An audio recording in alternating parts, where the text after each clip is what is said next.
أعوذ بالله من الشيطان الرجيم. بسم الله الرحمن الرحيم. الحمد لله، الصلاة والسلام على رسول الله وعلى آله وأصحابه. أما بعد، السلام عليكم ورحمة الله وبركاته. امام نووی رحمه الله در کتاب ریاض الصالحینش میگوید: باب تحریم سب الاموات بغیر حق و مصلحت شرعیت، یعنی که باب در مسئله حرام بودن دشنام کردن و ناسزا گفتن مردگان به حق و بدون مصلحه و بدون فایده شرعی کدام مرده را ناسزا گفتن حرام و ناجایز و نادرست می باشد.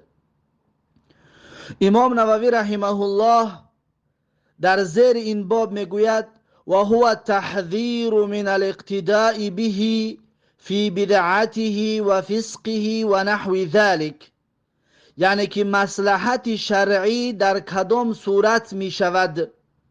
میگه و هو یعنی همین مصلحت شرعی التحذیر من الاقتداء به، یعنی که بیم دادن و برحذر دادن مردم از پیروی کردن آن مرده هست. فی بدعته، مثلا یک انسان بدعتکار است، وقتی که میمیرد بعد از مردنش ما میتوانیم بگوییم که آن بدعتکار است، تا اینکه مردم در بدعتش اون انسان را پیروی نکنند. و فسقه، یا یک انسان فاسق بود، وقتی که مرد بعد از مردنش هم ما گفته میتوانیم که اون فاسق است، تا اینکه مردم در فسقش اون انسان را پیروی نکند. و نحو ذلك، و بمانند این دیگر کارهایش که وقتی که یک انسان بعد از مردنش کارهای خلاف شرعی را میگذارد و عادات و رفتار غیر شرعی را برای مردم میگذارد، در این صورت جایز است که بعد از مردنش ما درباره اون انسان گپ بزنیم، تا اینکه مردم اون انسان را پیروی نکند. مثلا مثال بیاریم که یک انسان بدعتکار، یک صوفی گمراه بدعتکار، بعد از مردنش چقدر بدعت را گذاشته در این دنیا می رود که مردم پیرویش میکنند. یا یک تکفیری خبیث جاهل کلاب اهل نار چقدر بدعت بزرگ را که تکفیر کردن مسلمانان هست در این دنیا میگذارد و خودش مرد و رفت، بعد از مردنش این صوفی گمراه را و این تکفیری خبیث را ما میتوانیم که بیان کنیم حالش را که این دو انسان را زنده ها پیروی نکنند و اقتدا نکنند، و از این دو طایفه مردم باید مسلمانان دور باشند، زیرا اینکه اینها هر دویشان گمراه و جاهل هستند. که صوفیا بسیار در دین به اهمیتی کرده توحید را قدر و منزلتش را ندانستند، و تکفیریا بسیار غلو کردند و دین را پایمال کردند که حکمی که در جای باید صادر کرده نشود یا حکم درباره دیگر چیز است، اینها آوردن حکم را درباره مسلمان ها صادر کردند و حکم را در بالای مسلمان ها تطبیق کردند. از این حساب این دو طایفه هر دویشان گمراه و جاهل است.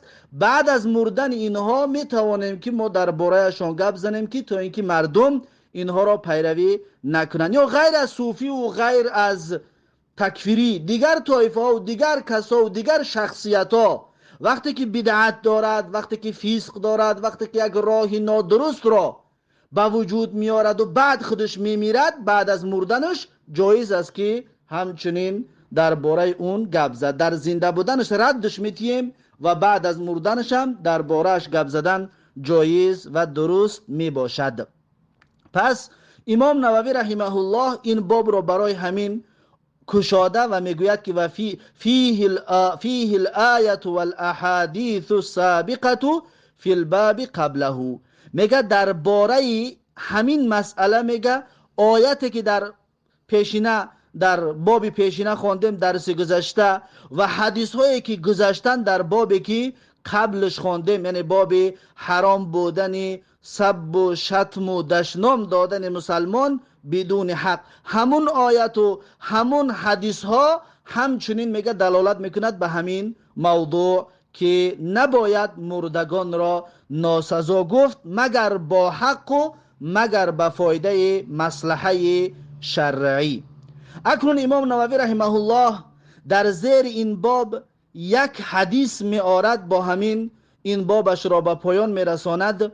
اون حدیث چنین است که یک حدیث این باب حدیث 1563 کتاب ریاض الصالحین می باشد. امام نووی رحمه الله در زیر حدیث 1563 کتاب ریاض الصالحینش می گوید و عن عائشه رضی الله عنها قالت، یعنی از عایشه رضی الله عنها روایت است که گفت، از مادر مؤمنان همسری پیامبر صلی الله علیه و سلم عایشه صدیقه رضی الله عنها روایت است که گفتند قال رسول الله صلی الله علیه و سلم، میگوید که رسول الله صلی الله علیه و سلم فرمودند لا تسبوا الاموات، رسول الله صلی الله علیه و سلم گفتند ناسزا نگویید مردگان را، مرده ها را شما ناسزا و دشنام نکنید و شتم نکنید و سخنان قبیح درباره مردگان نگویید، فانهم قد افضوا الى ما قدموا.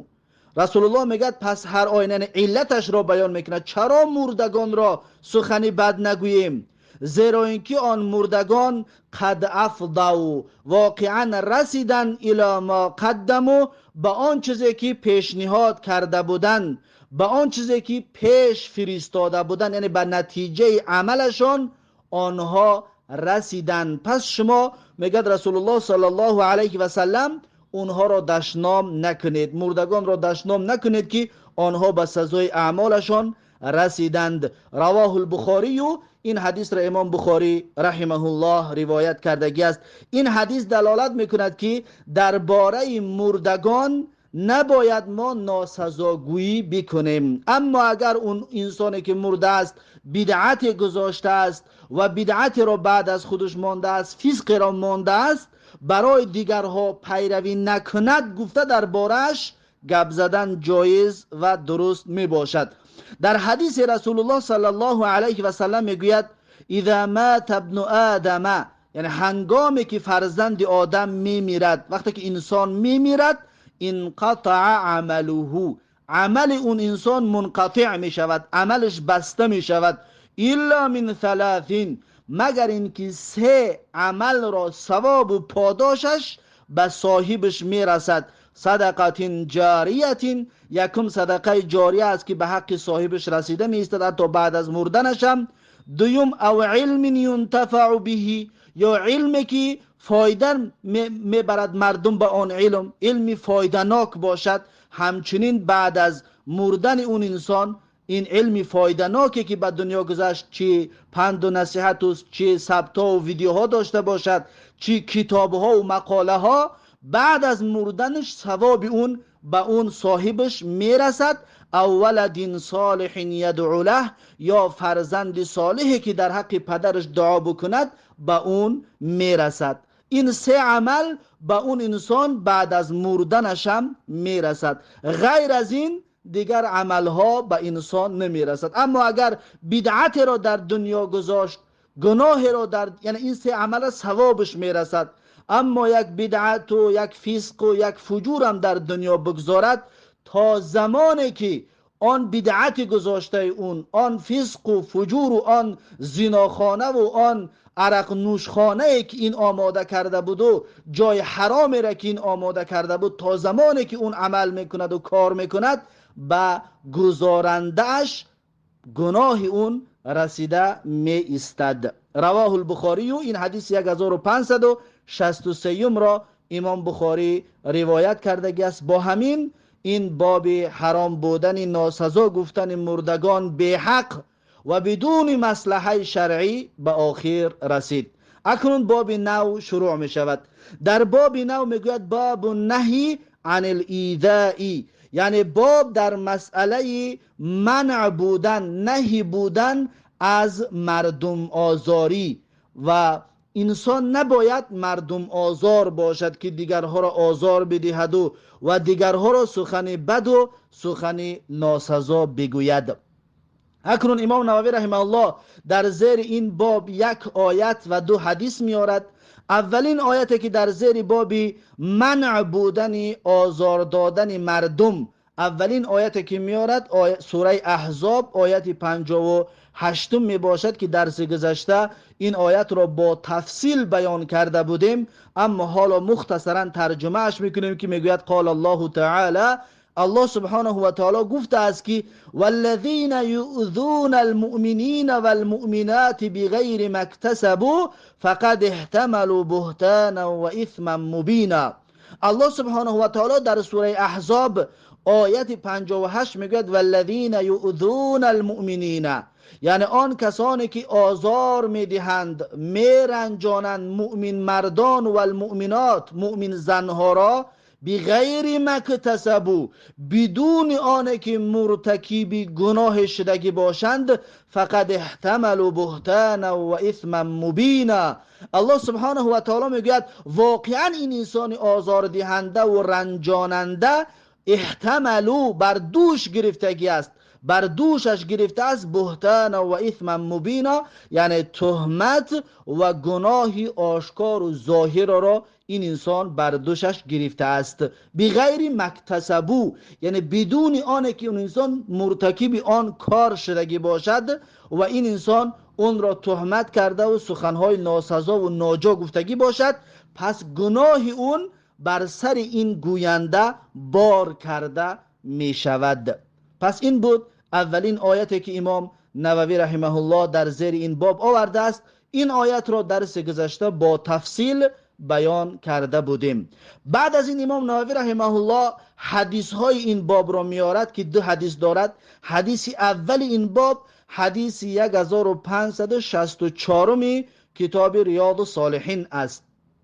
امام نووی رحمه الله در زیر حدیث 1564 کتاب ریاض الصالحینش میگوید وعن عبدالله بن عمرو بن العاص رضی الله عنهما قال، یعنی که از عبدالله بن عمرو بن عاص رضی الله عنهما روایت است که گفت قال رسول الله صلی الله علیه و سلم، میگوید که رسول الله صلی الله علیه و سلم فرمودند المسلم من سلم المسلمون من لسانه و یده، یعنی مسلمان واقعی همان کسی است که در امان باشد مسلمان ها از آزار زبان این شخص و از آزار دست این شخص. یعنی مسلمان واقعی همون کسی است که با زبان و با دستش دیگرها را آزار نمی دهد، نه با زبان و نه با دست. حتی آزار زبان را در اول رسول الله صلی الله علیه وسلم آورد. چرا؟ زیرا اینکه آزار زبان چنان آزار دردناک و چنان آزار تأثیرگذاری هست که این فراموش کردنش بسیار محال و ناممکن و وزمین می باشد. اما آزاری دست که یک آدم را یک میزنی، یک روز و دو روز در یادش میماند، یک ماه دو ماه الحال این از یاد اون انسان می رود. اما آزار زبان چنان سخت است، چنان وزمین است که انسان این را فراموش کردن نمی تواند. پس پیغمبر میگوید که مسلمان باید از هر دوی این اعضا، یعنی چی آزار زبان باشد چی آزار دست، باید خودداری بکند، باید دور باشد، باید دیگر مسلمان ها را در امان نگه بدارد. و المهاجر من هجر ما نهى الله عنه، و مهاجر شخص است که دوری جستگی است. مسافر شخص است که دوری کردگی است، دوری و ترک کردگی است. ما نهى الله عنه، آن چیزی را که الله سبحانه و تعالی منعش کردگی است. یعنی مهاجر واقعی آن انسانی هست که از حرام کرده های الله دور می باشند. یعنی ما مهاجر داریم در اسلام، در شرع اصطلاح مهاجر کسی را میگویند که وطن خود را ترک میکند، به جای می رود که در آن وطن اسلام و دین و ایمانش آزاد باشد. این را میگویند مهاجر. هجرت میکنه، دینش را میگیرد از وطنش که دینش آزاد نیست، عبادتش آزاد نیست و آزادانه الله را پرستیدن نمیتواند.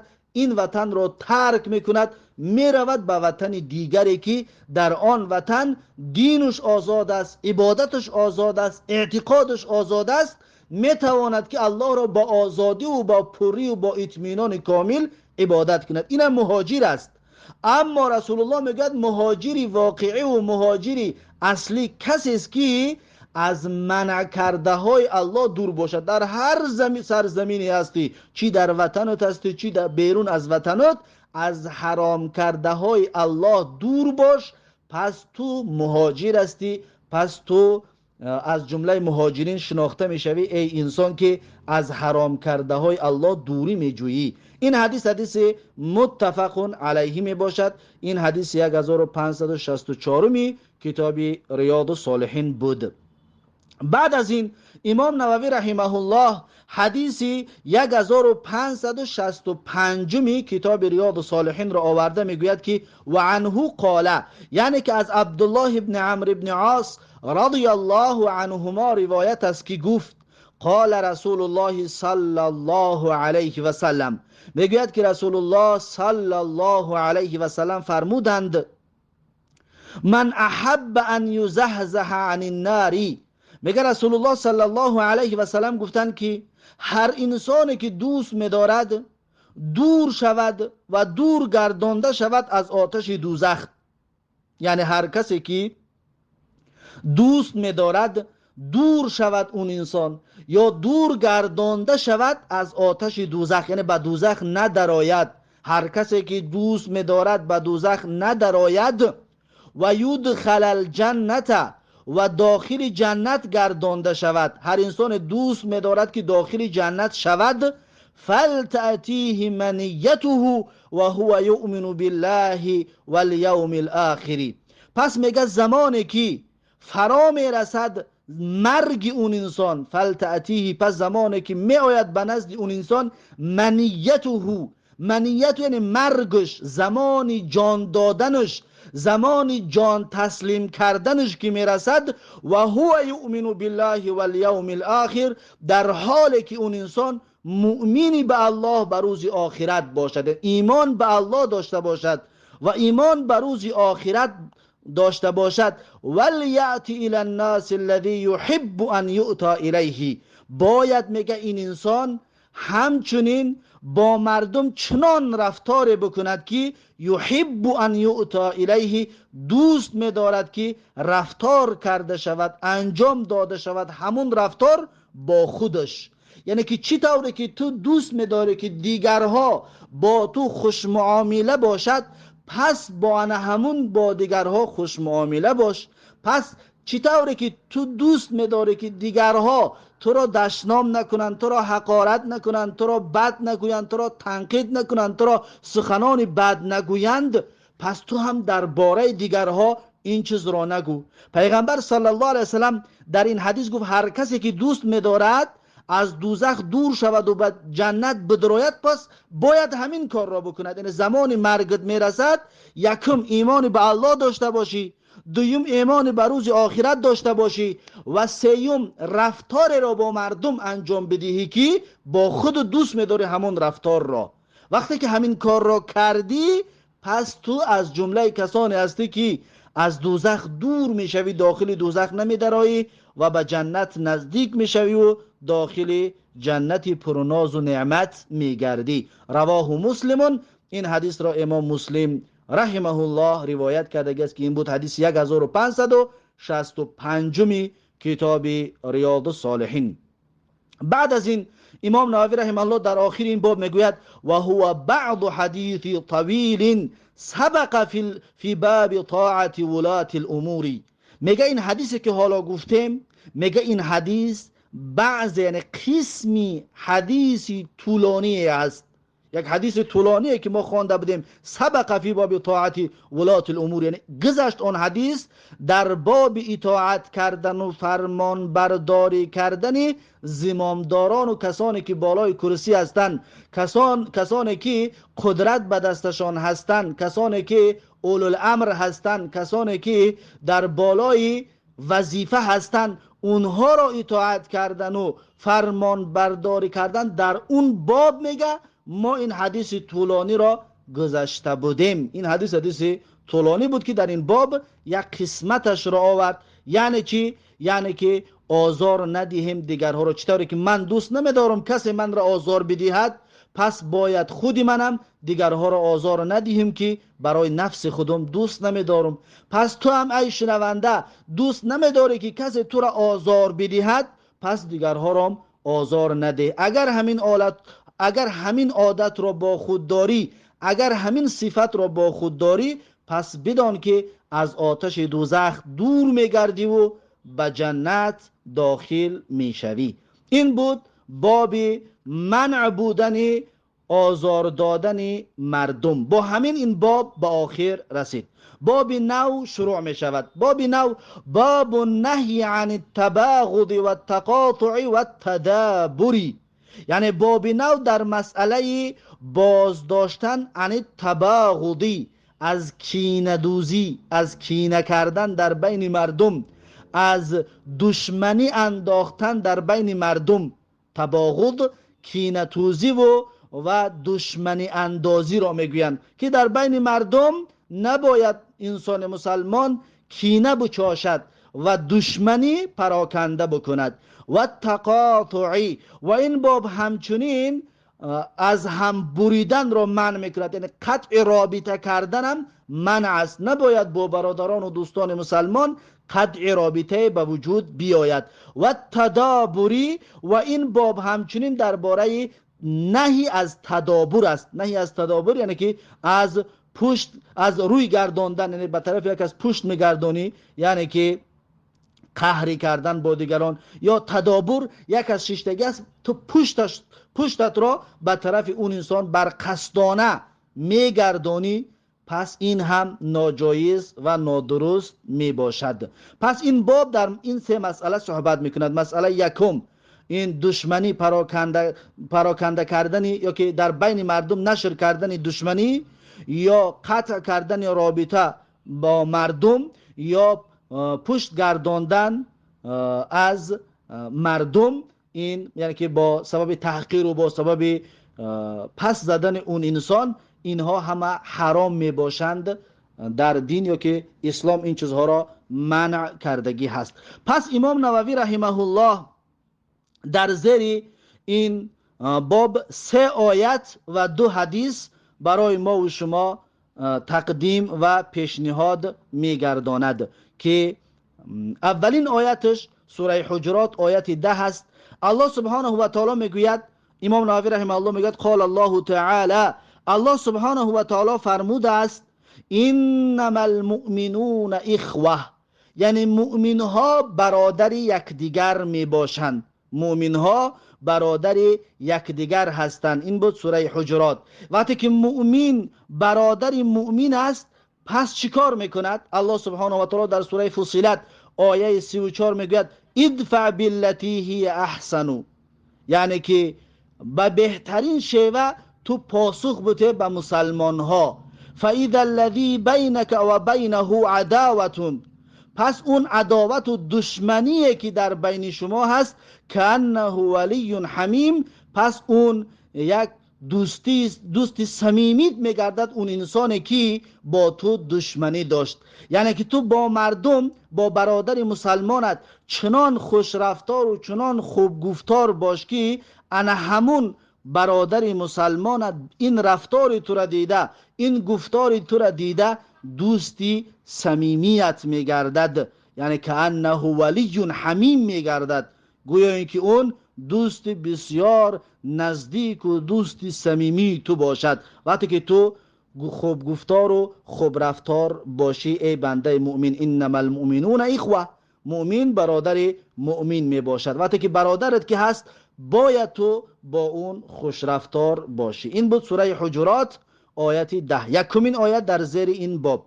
و دومین آیت که امام نووی رحمه الله میارد میگد و قال تعالی، الله سبحانه و تعالی گفته است، سوره مائده آیت 54 می باشد که الله سبحانه و تعالی در سوره مائده آیه 54 میگوید اذلة علی المؤمنین اعزة علی الکافرین. الله سبحانه و تعالی میگوید که اذلة یعنی فروتن و متواضع هستند در نزد علی المؤمنین، در برابر مؤمن ها. یعنی مؤمن های واقعی کسانی هستند که در بر مؤمن ها بسیار فروتن و متواضع می باشند. در برابر مؤمن ها متواضع هستند. وقتی مؤمن را دیدن بسیار متواضع می شوند.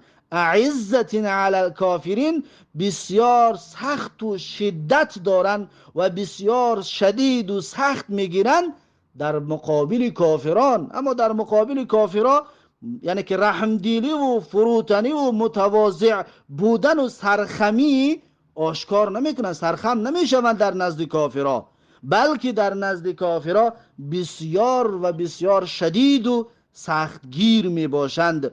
چرا در نزد کافرها سرخم نمیشوند؟ زیرا که اون کافرها دشمنان اصلی ما میباشند.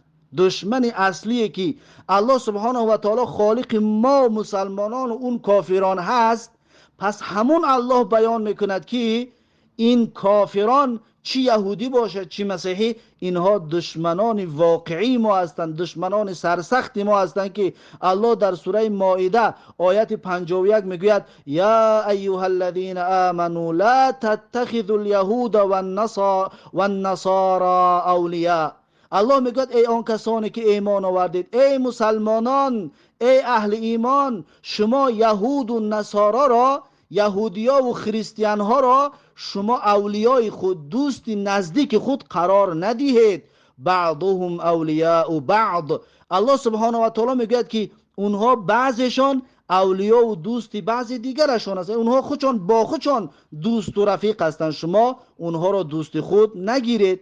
بعد از این الله میگوید که و من یتولهم منکم فانه منهم، یعنی هر کسی از شما انا همون یهود و نصارا را دوست نزدیک خود قرار میدهد، پس این انسان از جمله انا همون ها می باشد، از جمله انا همون یهود و نصرانی می گردد. ان الله لا یهدی القوم الظالمین. الله سبحانه و تعالی هدایت نمی کند قومی ظالم را، الله سبحانه و تعالی ظالمین را هدایت نمی کند. این اولین آیت بود که الله سبحانه و تعالی ما را آگاه کرد که شما کافرها را هیچ محل دوست نزدیک خود قبول نکنید و دوست خودتان نگردانید.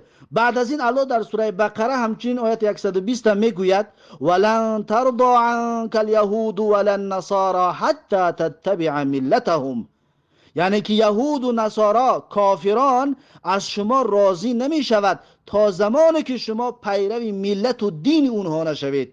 شما فکر نکنید که در پیش شما خوش زبانی میکنند و شما را میگوید دیلم به شما میسوزد و در نزد شما بسیار فروتنی میکنند. این همه دروغ است. خالق ما و شما گفته ایستاده است که اون یهود و نصارا عموما کافر از مسلمان راضی نمی شود تا زمانی که پیرو اون کافر نگردد. الله در سوره قصص هم آیت 41 و 42 میگوید و جعلناهم ائمة یدعون الی النار.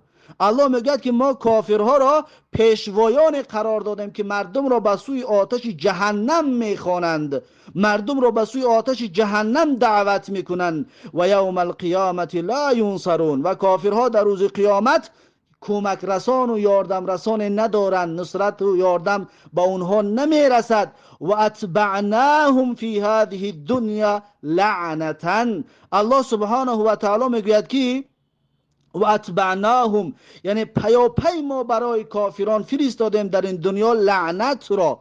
الله سبحانه و تعالی میگه ما با بالای کافرها لعنت را پیاپی فرستادگی هستیم. دم در دم لعنت الله بالای کافران هست. و یوم القیامت هم من المقبوحین، و در روز قیامت این کافران از جمله رانده شدگان می باشند، از جمله کسان می باشند که از رحمت الهی رانده می شوند و از رحمت الهی دور می شوند، پس داخل غضب الهی که آن جهنم است و داخل جهنم میگردند. پس این آیت ها همه دلالت میکند که اون کافران همیشه ما را دعوت میکند به سوی جهنم، ما مسلمانان را دعوت میکنند به سوی جهنم. هیچگاه دل اون کافران به ما و شما نمیسوزد، نه سوخته بود و نمیسوزد، زیرا اینکه خالق ما و شما این را بیان کرده ایستاده است که دل اونها برای ما و شما نمیسوزد. پس مسلمانان عزیز و مهربان و شنوندگان محترم دقت بتید، الله سبحانه و تعالی راه را برای ما و شما معین کرد که ما راه سالم را اختیار بکنیم. پس این راههایی که الله برای ما و شما دادگی است، اگر که ما پیروی کردیم، اگر گپ الله را قبول کردیم و گپش را گرفتیم و فریفته ظاهر این کافران نشدیم، پس سربلند می شویم.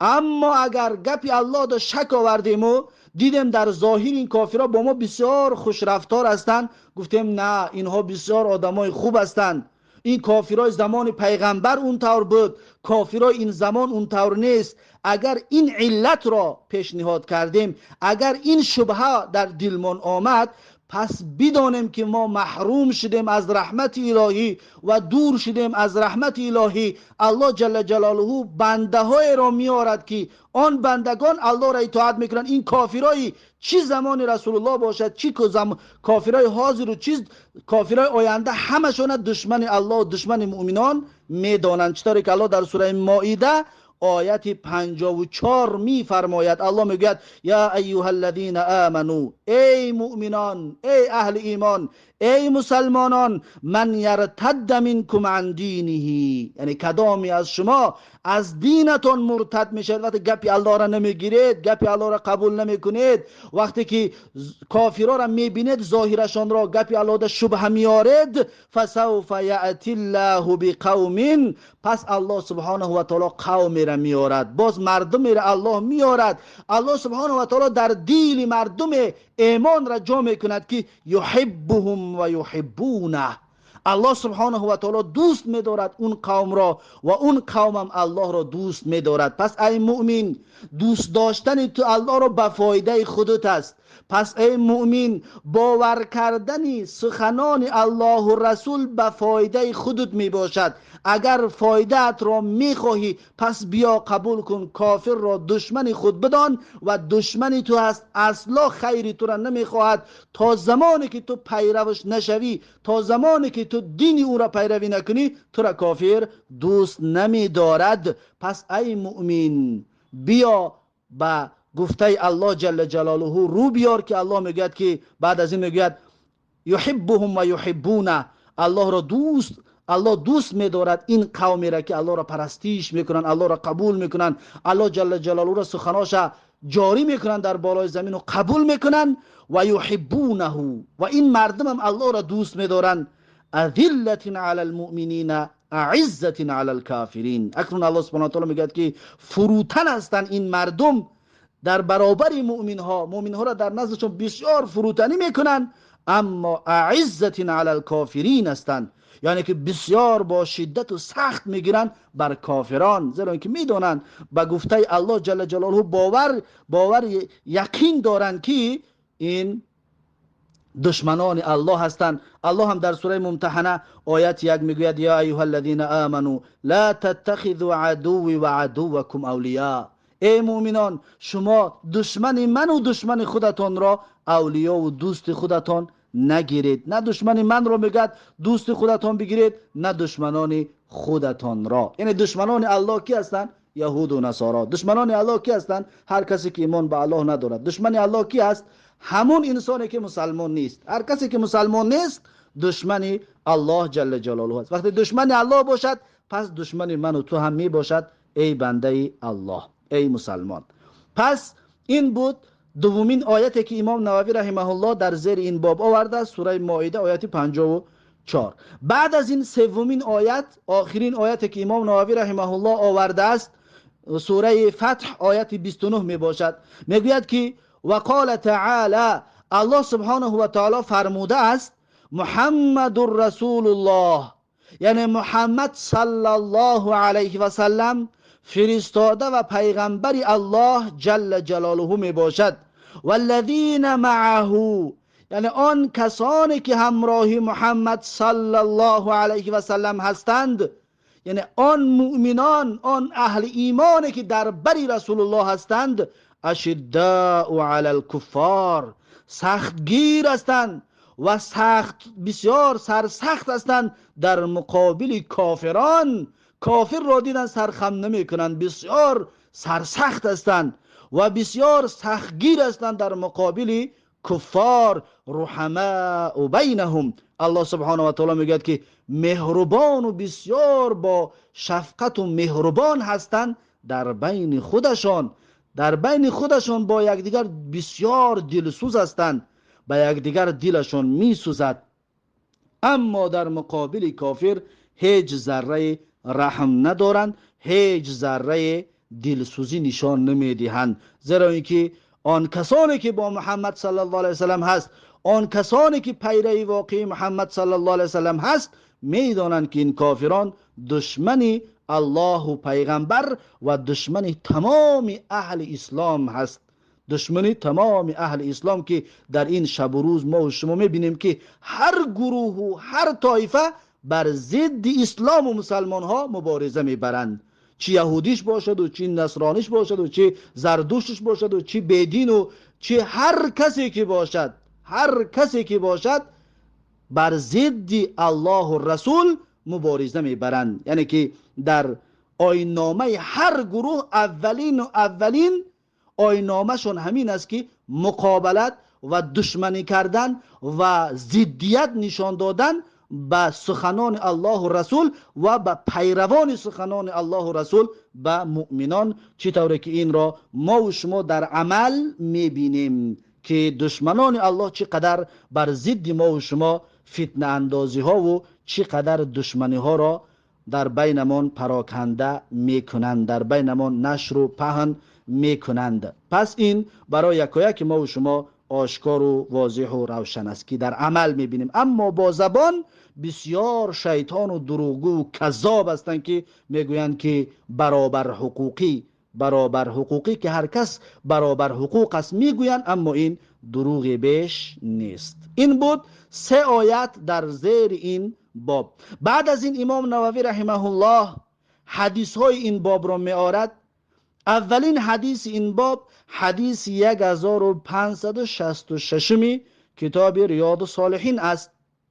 امام نووی رحمه الله در زیر حدیث 1566 کتاب ریاض الصالحینش میگوید و عن انس رضی الله عنه ان النبی صلی الله علیه و سلم قال، یعنی که از انس رضی الله عنه روایت است که پیغمبر صلی الله علیه و سلم فرمودند، پیغمبر صلی الله علیه و سلم گفتند که لا تباغضوا ولا تحاسدوا ولا تدابروا ولا تقاطعوا وكونوا عباد الله اخوانا ولا يحل لمسلم ان يهجر اخاه فوق 3.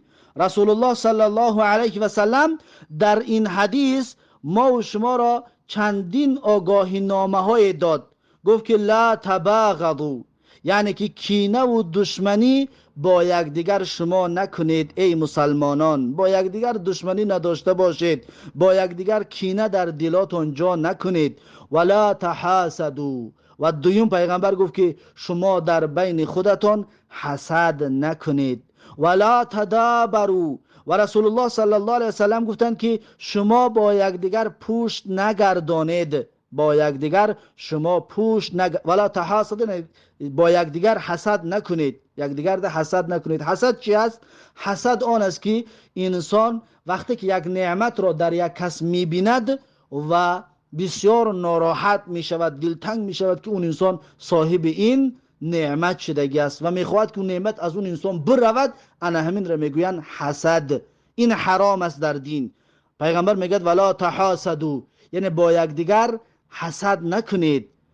فضل و نعمت الهی بالا یکدیگرتون آمد، شما حسد نکنید. ولا تدابروا، با یکدیگر پشت نگردانید و با یکدیگر پشت نگردانید، قهری هم نکنید و با تحقیر کردن یک مسلمان دیگر پشتت را به طرف اون مسلمان نگردان. ولا تقاطعوا، و همچنین مقاطعه نکنید و قطع رابطه نکنید. و کونوا عباد الله اخوانا، شما میگوید برادرانی و شما باشید بندگان الله و برادران یکدیگر. شما بندگان الله و برادران یکدیگر باشید. ولا یحل لمسلم ان یهجر اخاه فوق ثلاث، و حلال نیست برای مسلمان که قهر کند و ترک کند برادرش را زیاده و بیش از 3 شبانه روز. از 3 شبانه روز زیاد مسلمان با مسلمان قهر کردنش حرام و ناجایز می باشد. این حدیث حدیثی 1566 بود. راوی این حدیث حضرت انس است. و یک حدیث دیگر به همین مانند را ابو هریره رضی الله عنه روایت میکند. در اون حدیث آمده است که ولا تناجشوا، یعنی با یکدیگر نجش نکنید. نجش چی است؟ یعنی که بالا بردن قیمت یک چیزه اما خریدنیش نیستی. یک چیز رو میره در بازار، مثلا یک ماشین یا یک تلفن مثلا ارزشش اگر $1000 باشد، یا تلفن مثلا ارزشش $500 باشد، یا ماشینی که ارزشش $1000 است، به خاطر اونه که اون ماشین فروش رفیقی تو است میخواد ماشینش قیمت‌تر بفروشد، تو میره میگی $1200 هم بده، $1300 هم بده، اصلا اون ماشین نرخش $1000 است مثلا. پس تو میخوای زیادتر برای مردم نشان بدی که تو اینکه اون کس خریدنی باشد ای $1000 زیادتر بخرد. با این نیت و مقصد میخواهی این نرخ ماشین رو بالا نشان بدی. این میگه نجش، این حرام است. رسول الله صلی الله علیه و سلم همچنین از این کار را کردنم ما و شما را منع کردگی است که اون حدیث را ابو هریره رضی الله عنه روایت میکرد. اما این حدیث حدیث انس رضی الله عنه است که این حدیث متفق علیه می باشد. این بود حدیث 1566 کتاب ریاض الصالحین. بعد از این امام نووی رحمه الله حدیث 1567 کتاب ریاض الصالحین را می آورد، میگوید و عن ابی هریره رضی الله عنه ان رسول الله صلی الله علیه و سلم قال، یعنی که امام نووی رحمه الله در زیر حدیث 1567 کتاب ریاض الصالحین میگوید از ابو هریره رضی الله عنه روایت است که رسول الله صلی الله علیه و سلم فرمودند تفتح ابواب الجنة یوم الاثنین و یوم الخمیس. رسول الله صلی الله علیه و سلم میگوید باز می شود دروازه های جنت روز دوشنبه و روز پنجشنبه. روزهای دوشنبه و پنجشنبه دروازه های جنت باز می شوند. فیغفر لکل عبد، پس بخشیده می شود، میگه برای هر بنده بخشیده می شود که اون بنده لا یشرک بالله شیئا، که اون بنده شرک به الله نیاورده باشد. یعنی که هر بنده که شرک به الله نیاورده باشد اون بنده بخشیده می شود. الا رجلا، مگر میگه مرده، یعنی بخشیده نمی شود مرده که کانت بینه و بین اخیه شحناء، در بین این انسان و در بین برادرش شحنا باشد، یعنی کینه و دشمنی باشد. پس در بین دو مسلمانی که شحنا و کینه و دشمنی باشد این انسان میگه بخشیده نمی شود گناهش، این انسان بخشیده نمی شود. پس میگه که فیقالو، پس گفته می شود انظروا هذین حتی یصطلحا، یعنی که به تأخیر اندازین بخشش این دو مرد را حتی یصطلحا، تا اینکه صلح ببندند در بین خودشان، تا اینکه اینها با یکدیگر آشتی بکنند و کینه و دشمنی را از بینشان دور بکنند. یعنی میگن تا اون وقت اینها را به تأخیر باندازین بخشششان را.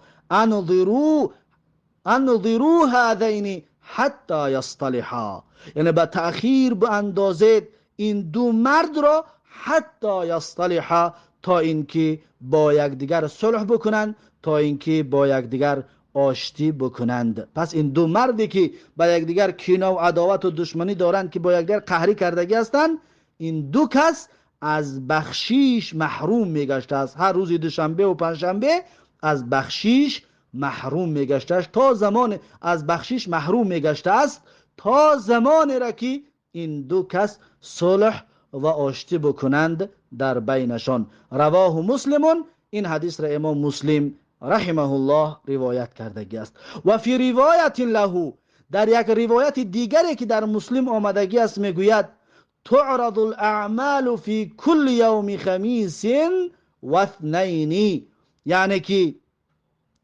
عرضه می شده است، ارائه کرده می شود، نشان داده می شود، اعمال، تمام عملها نشان داده می شود هر روز پنجشنبه و دوشنبه.